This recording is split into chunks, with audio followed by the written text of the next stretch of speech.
السلام عليكم ورحمة الله وبركاته. أعزائي طلبة الصف الخامس، أهلا وسهلا بكم من جديد ومع درس جديد بعنوان الشكل الرباعي. سنتعرف اليوم على كيفية التمييز بين الأشكال الرباعية وسنتعرف على مجموعة الزوايا التي تصلح أن تكون زوايا للشكل الرباعي، وكيفية إيجاد قياس زاوية مجهولة في الشكل الرباعي بمعلومية قياس الزوايا الأخرى. دعونا في البداية نراجع بعض الأشكال الهندسية.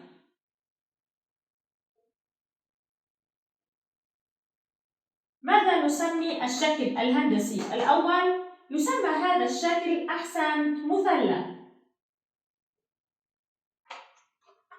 أما الشكل الهندسي التالي فماذا يسمى؟ أحسنت، يسمى مستطيل. أما الشكل الهندسي الآخر فماذا يسمى؟ أحسنت، يسمى مربعاً.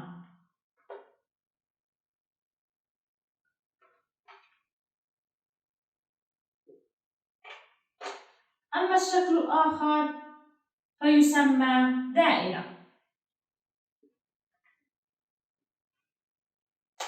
بعدما التعرف على مجموعة من الأشكال الهندسية سنتعرف ما هو الشكل الرباعي. الشكل الرباعي أعزائي الطلبة هو عبارة عن شكل هندسي مغلق يتكون من 4 أضلاع.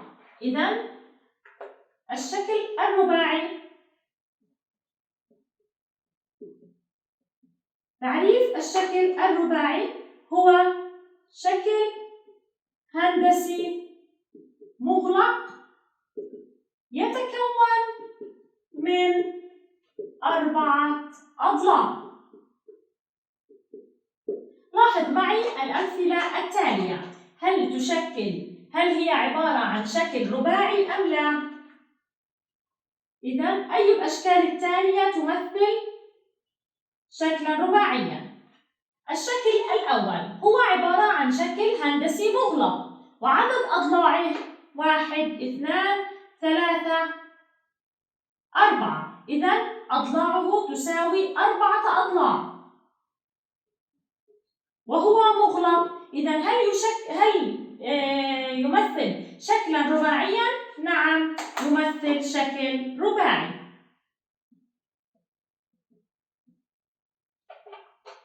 الشكل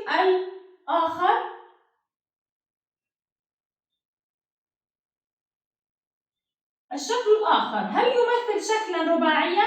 نلاحظ أنه عبارة عن شكل هندسي مغلق ولكن أضلاعه 1 2 3 4 5 6. إذن عبارة عن 6 أضلاع. إذن هل يمثل شكل رباعي؟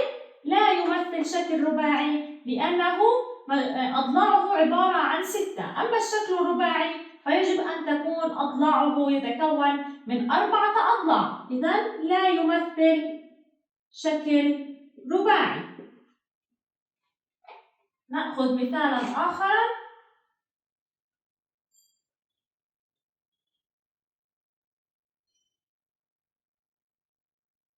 هل يمثل الشكل التالي شكلاً رباعياً؟ نلاحظ أنه شكل هندسي مغلق ولكن عدد أضلاعه 1 2 3 4 5. إذن يتكون من 5 أضلاع. إذن لا يمثل شكل رباعي.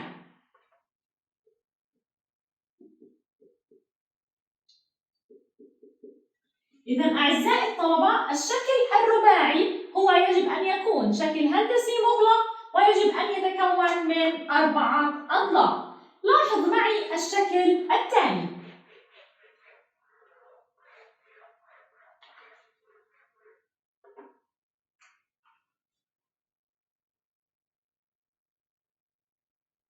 الشكل التالي أ ب ج د. هل يمثل شكلاً رباعياً؟ نلاحظ أنه شكل هندسي مغلق ويتكون من ضلعان 3 4 ويتكون من 4 أضلاع. إذن الشكل أ ب ج د يمثل شكلاً رباعياً. يعتبر شكل رباعي.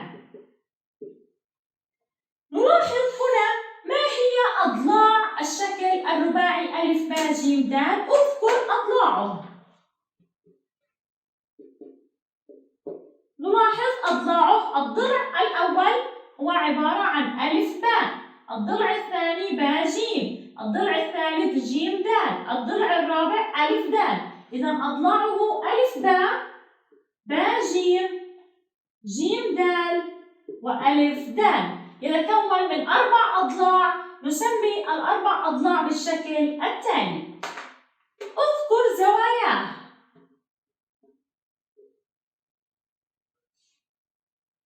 زواياه هي عبارة عن الزاوية ألف، الزاوية باء، الزاوية جيم، الزاوية دال. نرمز لها بالرمز زاوية ألف، وزاوية باء، وزاوية جيم، وزاوية دال. 4 زوايا. نلاحظ أن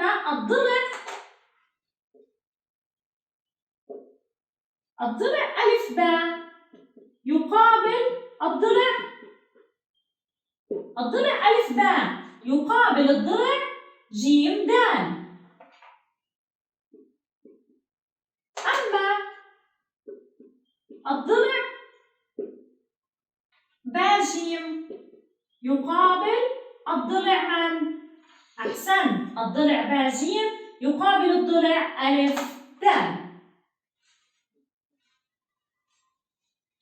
والآن بعدما تعرفنا على مفهوم الشكل الرباعي وتعرفنا على كيفية إيجاد أضلاعه وزواياه والتعرف على الأضلاع المتقابلة، سنتعرف على قاعدة مهمة، وهو أن مجموع قياسات زوايا الشكل الرباعي تساوي 360 درجة. إذا نأخذ التعميم التالي يتم استخدامه في الأمثلة التالية.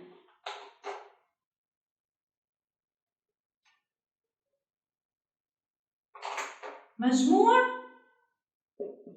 قياسات زوايا الشكل الرباعي كم تساوي؟ تساوي 360 درجة. الآن لو أخذنا المثال التالي، أي المجموعات التالية تصلح بأن تكون قياسات لزوايا شكل رباعي؟ إذن أبين أي المجموعات تصلح قياسات لزوايا شكل رباعي وأيها لا تصلح.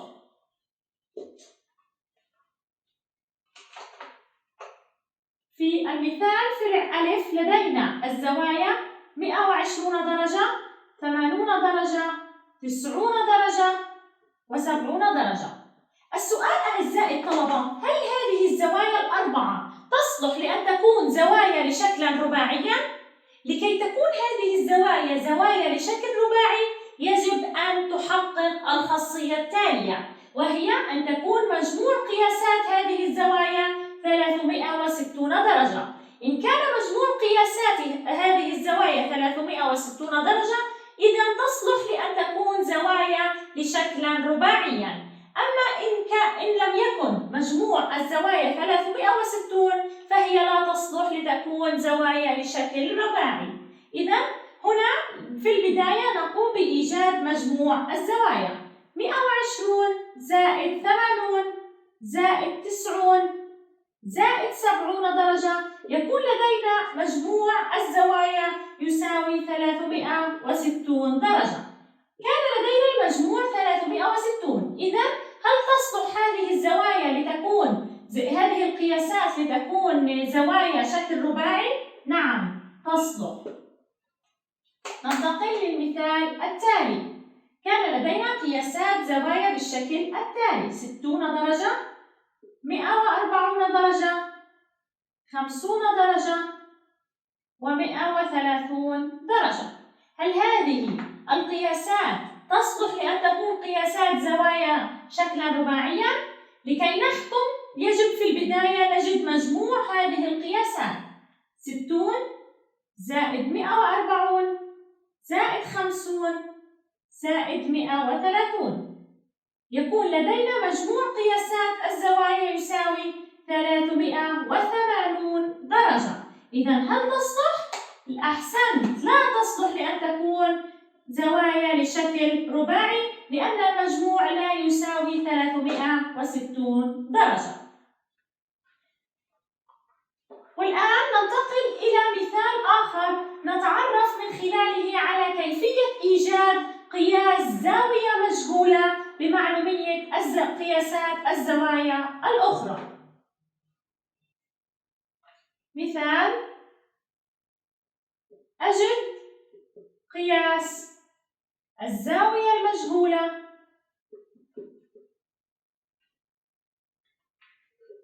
في الشكل الرباعي التالي.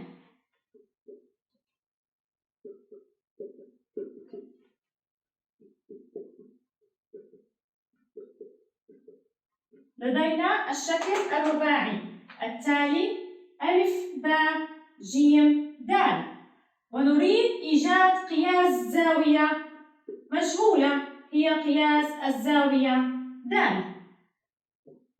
هنا لدينا قياسات الزوايا 3 معلومة ونريد إيجاد قياس الزاوية المجهولة دال. في البداية أعزائي الطلبة نستذكر أن مجموع قياسات زوايا الشكل الرباعي تساوي 360 درجة. لإيجاد قياس الزاوية المجهولة في البداية نقوم بإيجاد مجموع الزوايا المعلومة.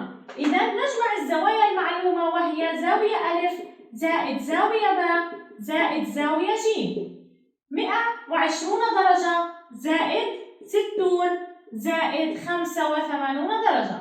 يكون لدينا مجموع الزوايا 265. الآن لإيجاد الزاوية المجهولة نطرح المجموع من المجموع الكلي للزوايا وهو 360 درجة ناقص 265 درجة ليكون الناتج 95 درجة. إذا لدينا زاوية د تساوي 95 درجة.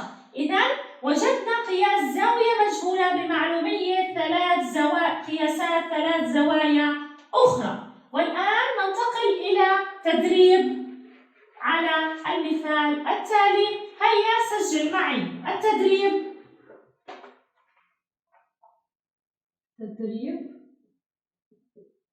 أجد قياس الزاوية المجهولة